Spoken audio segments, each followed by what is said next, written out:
नमस्कार मित्रों, स्वागत है आप सभी का स्टडी आईक्यू में। आज हम लोग चर्चा करने वाले हैं आरक्षण के बारे में। Will talk about the reservation of economically weaker sections. हम जानते हैं कि 2019 से इकोनॉमिकली वीकर सेक्शंस को रिजर्वेशन मिल रहा है। अगर आप यूपीएससी सिविल सर्विसेज की एग्जाम लिख रहे हैं या फिर स्टेट पीएससी की एग्जाम को अप्लाई कर रहे हैं, वहां पे आपने जरूर देखा होगा about this EWS economically weaker sections reservation and their criteria.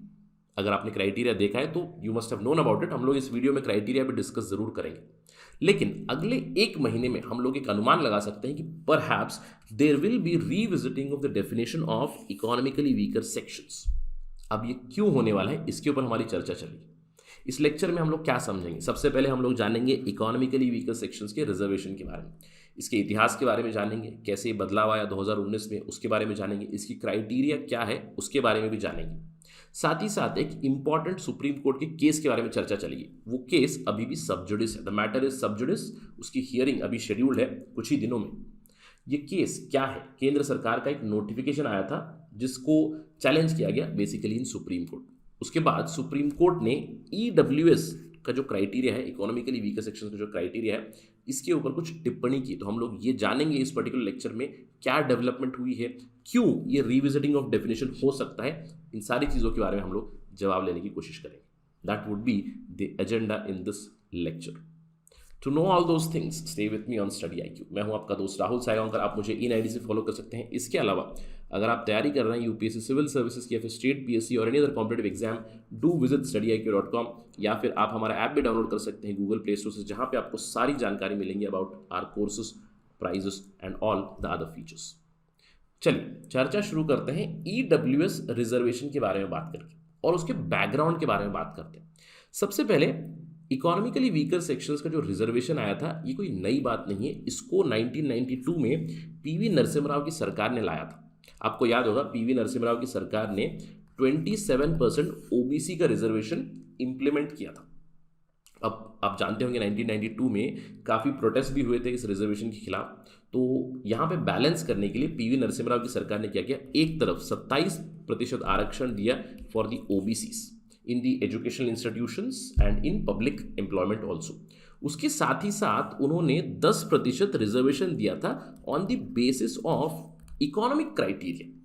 अब हम जानते हैं कि ये जो डिसीजन था इसको चैलेंज किया गया था। द फेमस इंदिरा चौहाने केस में सुप्रीम कोर्ट ने ये जो 27% रिजर्वेशन था फॉर ओबीसी, इसको तो अपहेल्ड रखा।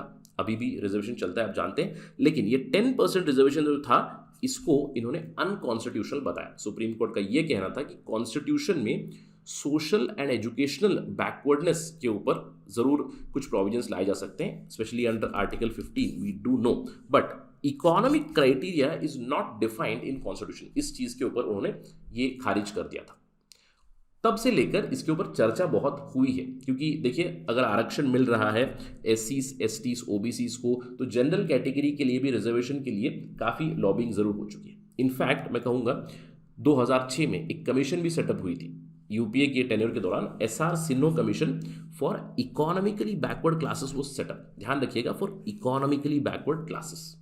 अब ये जो सिन्हो कमीशन थी, इन्होंने ये बताया था कि जनरल कैटेगरी में जो पुअर पीपल है, इकोनॉमिकली वीक सेक्शंस है, उनके वेलफेयर के लिए हमें कुछ चेंजेस लाने चाहिए। एसआर सिन्हो कमीशन ने ऑब्जर्व किया था कि जो नॉन इनकम टैक्स पेयर्स है जनरल कैटेगरी में, they can be held on par with OBC, ये कहा था।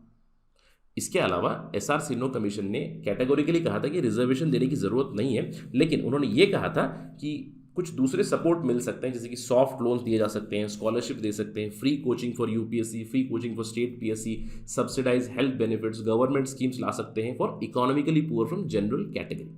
अब ये जो कमीशन थी, इस कमीशन के आधार के ऊपर ही 2019 में, आपको याद होगा जनवरी 2019 में 103rd कॉन्स्टिट्यूशनल अमेंडमेंट एक्ट लाया था मोदी सरकार ने। उनके फर्स्ट टेन्योर के एंड में ही बड़ी जल्दी इसको पास कर दिया गया था।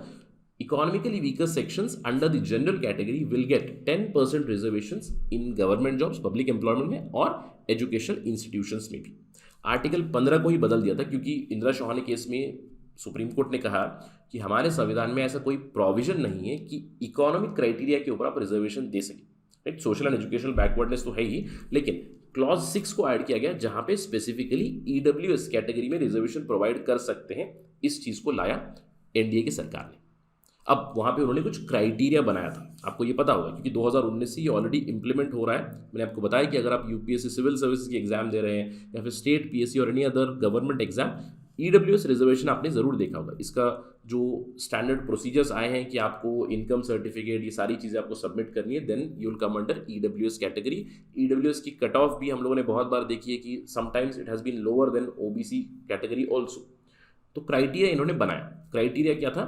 फैमिली इनकम 8 लाख रुपए से भी कम हो, देन यू विल कम। इसके अलावा एग्रीकल्चर लैंड आपके पास 5 एकड़ से कम हो, then you will come under EWS. Residential flat आपके पास है अगर 1000 स्क्वायर फीट से भी छोटा, देन यू विल कम।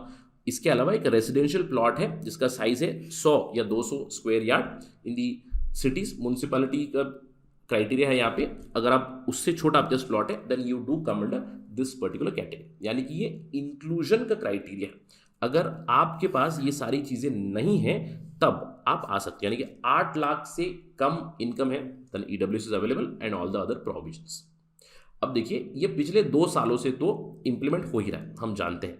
लेकिन हाल ही में क्या हुआ था, इन जुलाई 2021 केंद्र सरकार ने एक नोटिफिकेशन लाया जहां पे उन्होंने 10% जो आरक्षण है फॉर जनरल कैटेगरीज, इसको इंप्लीमेंट किया ऑल इंडिया कोटा में for post graduate medical courses, इस एकेडमिक सेशन से शुरुआत होते हुए।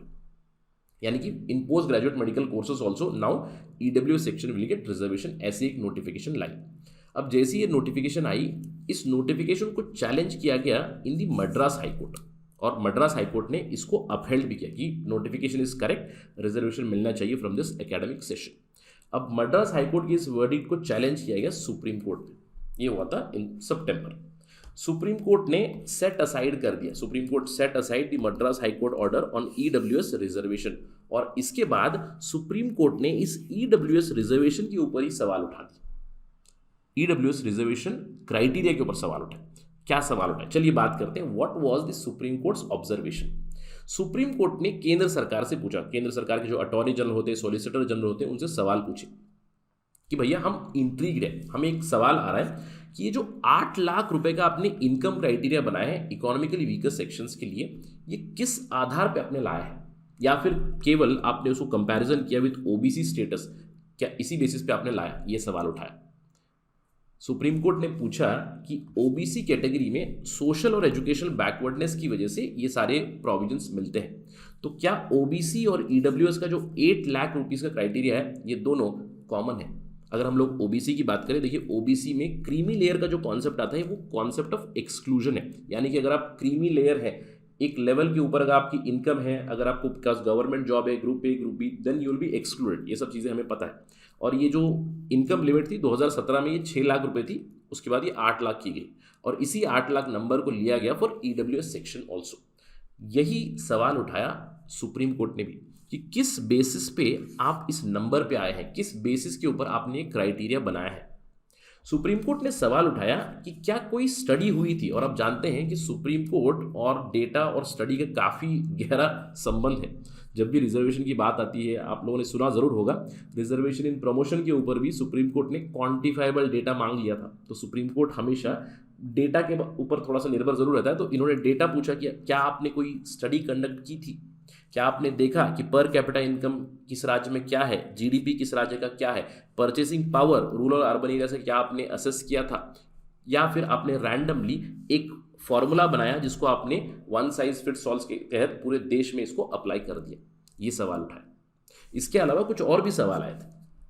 जो फ्लैट का जमीन का क्राइटेरिया आया, उसमें मेट्रोपॉलिटन सिटीज और नॉन मेट्रोपॉलिटन सिटीज में डिफरेंशिएशन क्यों नहीं आया, इन सब चीज़ों के ऊपर सवाल उठाए गए। अब जो सवाल उठाए गए तो सरकार को जवाब देना था। सरकार ने क्या जवाब दिया? ऑल्दो सरकार ने पार्लियामेंट में पहले ही जवाब दिया था इस चीज़ का। Ministry of social justice and empowerment ने अगस्त 2021 में कहा था कि जो इनकम लिमिट है ईडब्ल्यूएस कैटेगरी की, उसको 8 लाख पर एनम रखा गया after detailed deliberations by the government. यानी गवर्नमेंट ने इंटरनली डेलिब्रेट किया, डिस्कशन किया, उसके बाद 8 लाख की लिमिट पे आए हैं।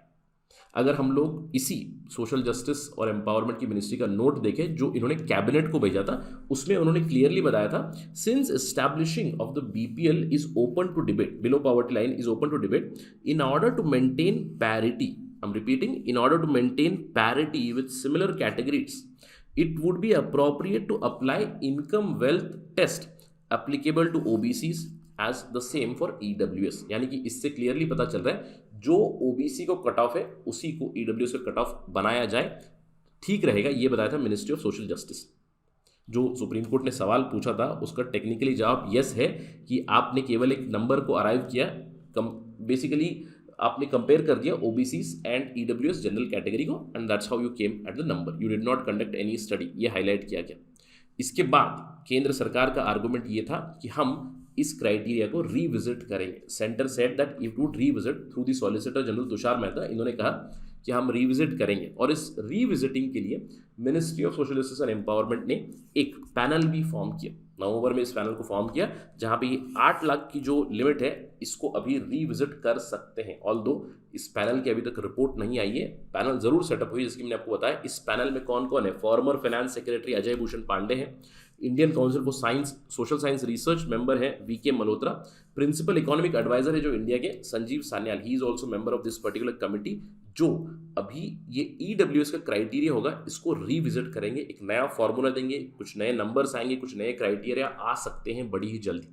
सूत्रों के अनुसार ये खबर आ रही है कि ये कमिटी बड़ी ही जल्द अपनी रिकमेंडेशंस बताएंगी केंद्र सरकार को, और हम शायद इन रिकमेंडेशंस को, जो भी डिटेल्स रहेंगी, इन सबको जान पाएंगे, क्योंकि जो अगली हियरिंग है इस पर्टिकुलर मैटर में सुप्रीम कोर्ट में वो जनवरी 6 को शेड्यूल्ड है। तो हमारी सबकी नजर रहेगी जनवरी 6 2022 के ऊपर, क्या होगा यहाँ पे, what would be the criteria. We are all waiting on this. As of now जो पोस्ट ग्रेजुएशन एडमिशन था थ्रू नीट, उसके ऊपर स्टे लगा है, और जनवरी 6 के बाद उस चीज़ के ऊपर बेयरिंग जरूर रहेगी, किस तरह अभी ईडब्ल्यूएस का रिजर्वेशन मिलेगा, किस तरह क्राइटेरिया चेंज हो सकता है, इसके ऊपर हम सब की नजर है। So will wait and watch till that time. This is the development as of today, let us wait what happens. इसकी कोई खबर आएगी तो हम लोग जल्द से जल्द कवर करेंगे स्टडी आईक्यू के ऊपर। That is it right now from my side. Thank you for watching this video. जय हिंद।